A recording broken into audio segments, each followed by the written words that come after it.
नमस्ते बच्चों, विज्ञान के सेशन में आप लोगों का स्वागत है। हम लोग जीव विज्ञान का आज से एक नया चैप्टर स्टार्ट कर रहे हैं, वो है आनुवंशिकता एवं जैव विकास, हेरिडिटरी एंड इवोल्यूशन। तो ये हम अगर देखें तो हमारे जो हेरिडिटरी कैरेक्टर्स चलते हैं कि वो एक जनरेशन से दूसरी जनरेशन को काफी कैरेक्टर्स जो हैं वो हमारे पास डाउन वो हमारे कुछ कैरेक्टर्स पास डाउन होते हैं। अगर हम देखेंगे तो हमारे अगर अपने ग्रैंड पेरेंट्स के साथ या अपने पेरेंट्स के साथ हमको ये काफी कुछ अपनी सिमिलैरिटीज भी हमें देखने को मिलती हैं। और जो हमारा टॉपिक है वो है आनुवंशिकता एवं जैव विकास। हमारी इस अर्थ पे इवोल्यूशन कैसे हुआ। हम जानते हैं कि पहले हमारी इस धरती पे कुछ नहीं था, लेकिन धीरे धीरे वहां पे इस पर जीवन आया। फिर जीवन एकदम नहीं है कि इतने जो बड़े प्राणी हमें देखने को मिल रहे हैं, चाहे जीव जंतु देखने को मिल रहे हैं या पेड़ पौधे देखने को मिल रहे हैं, वो ये ऐसे ही थे सालों पहले नहीं। वो धीरे धीरे इन सबका इवोल्यूशन हुआ।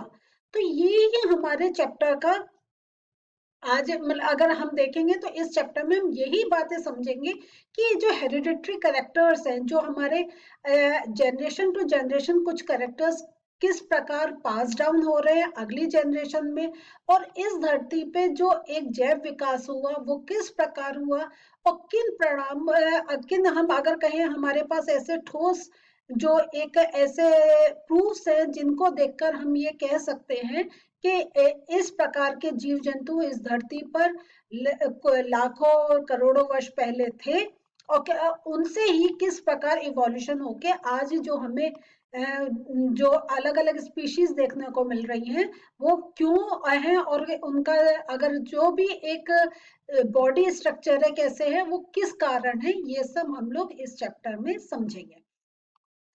तो हम आज का सेशन स्टार्ट कर रहे हैं और उसमें हम जनन के दौरान विभिन्नताओं का संचयन के बारे में बात करेंगे।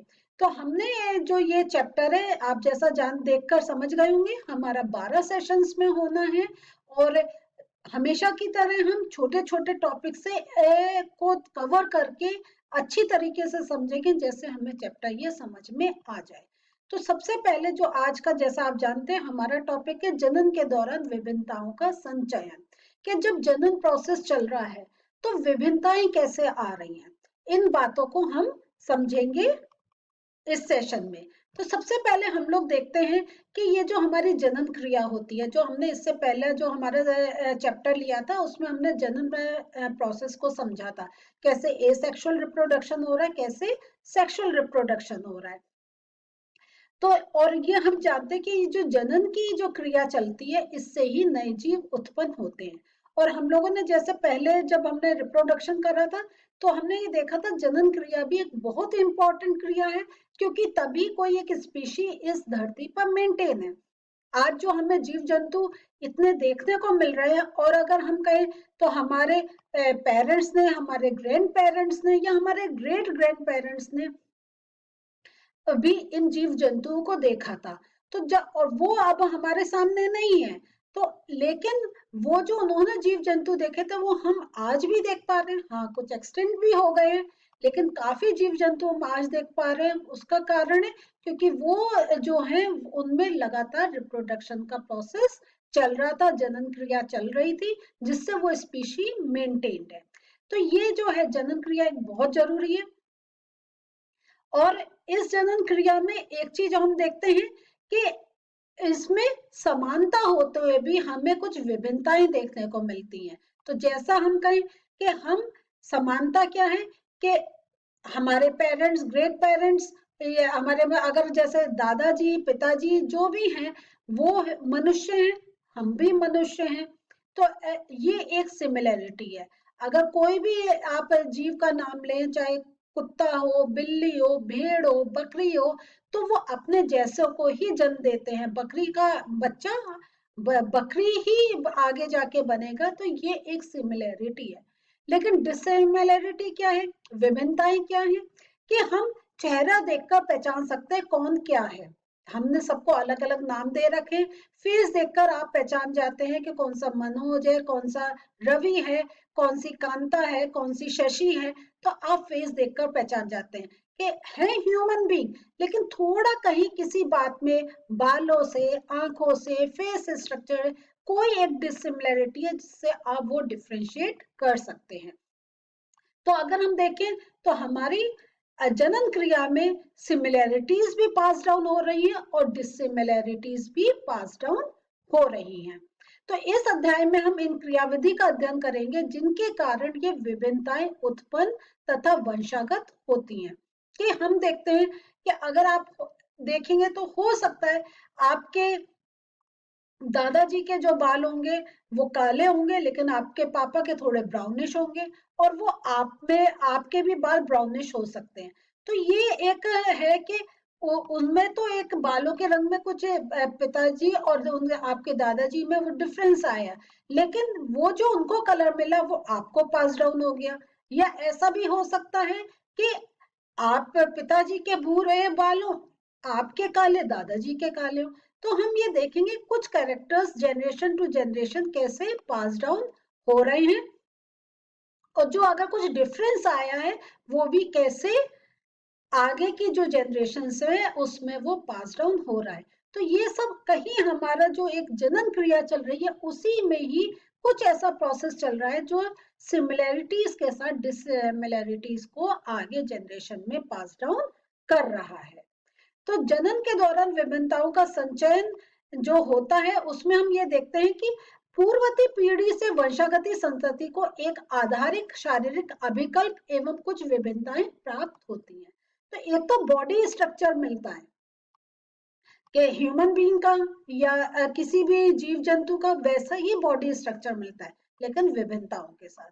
अब यहाँ जो आप ये देख रहे हैं, यहाँ जो आप देख रहे हैं ये एक हम एसेक्सुअल रिप्रोडक्शन का कर रहे हैं, एकल जीव होते हैं, और ये एसेक्सुअल रिप्रोडक्शन जहाँ पे हमें दो, एक नर और मादा की जरूरत नहीं है, एक ही जीव अपने जैसे प्राणी को उत्पन्न करता है। हम लोगों ने एसेक्सुअल रिप्रोडक्शन कैसे होते हैं वो सब हम लोग इससे पहले वाले चैप्टर में पढ़ चुके हैं। लेकिन इसमें जो दिखाना चाह रहे हैं कि ये जो एकल जीव जनन होता है इसमें हमें डिसिमिलैरिटीज बहुत कम देखने को मिलती है, विभिन्नताएं बहुत कम देखने को मिलती है। तो देखिए गोल स्ट्रक्चर है इसके, ये ऐसे एक हमने सिंपल एक कोई एक एग्जांपल लिया है ये आपकी बुक में, तो इसलिए मैंने आपको समझाने के लिए इसमें डाला है।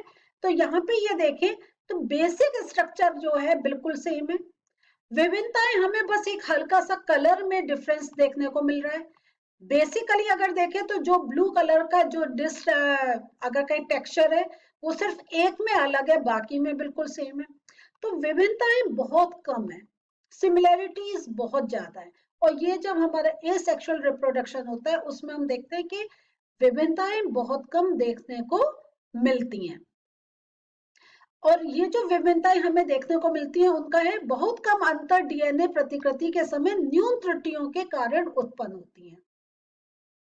तो जो डीएनए है डीऑक्सीराइबोन्यूक्लिक एसिड जो हमारे कैरेक्टर्स को आगे पास डाउन कर रहा है नेक्स्ट जनरेशन में, उनमें जब थोड़ी सी एक कुछ त्रुटियां होती हैं तभी वो डिफरेंस सामने आते हैं। और जो एकल जीव होते हैं वो जनन में हम ये देखते हैं कि उत्पन्न जीव बहुत अधिक समान होते हैं। तो हम देखें तो बेसिक हमें जैसे गोल स्ट्रक्चर था वो था, कहीं ये नहीं है कि वो थोड़ा सा पतला हुआ हो या ज्यादा मोटा हुआ हो, ऐसा हमने कहीं नहीं देखा। उसका अगर हम कहें लेंथ ब्रेथ सब कुछ बिल्कुल सेम थी, बस हल्का सा जो डिफरेंस था वो किसमें था, हमने जो रिप्रेजेंट करा कलर के थ्रू। तो ये तो हुआ जब एकल जीव का जनन की बात हो रही है। लैंगिक जनन में विविधता अपेक्षाकृत अधिक हमें देखने को मिलती है कि हम एकदम देखा कहते हैं अरे आपका अगर हम 3-4 जनरेशन की बात करें तो हमें एक सा फेस का स्ट्रक्चर ही नहीं देखने को मिलता, किसी एक जनरेशन में गोल मिलेगा, किसी में लंबा मिलेगा, और आप वैसे ही जानते हैं कि अलग अलग फेस कट ही आपको देखने को मिल सकता है। हाथ बालों का रंग, आंखों का रंग, ऐसे आपको बहुत ज्यादा डिफरेंसेस देखने को मिल सकते हैं। प्रकृति की विविधता के आधार पर विभिन्न जीवों को विभिन्न प्रकार से लाभ होते हैं। उष्णता को सहन करने की क्षमता वाले जीव को अधिक गर्मी से बचने की संभावना अधिक होती है। तो ये हम इसको अब ऐसे समझते हैं कि ये जो अभी हमने कहा, ये जो हमें डिफरेंस देखने को मिलते हैं, जो एक हमें वेरिएशंस देखने को मिलते हैं, तो इससे उनको क्या होता है, अलग अलग टाइप का उनको एक लाभ भी मिलता है।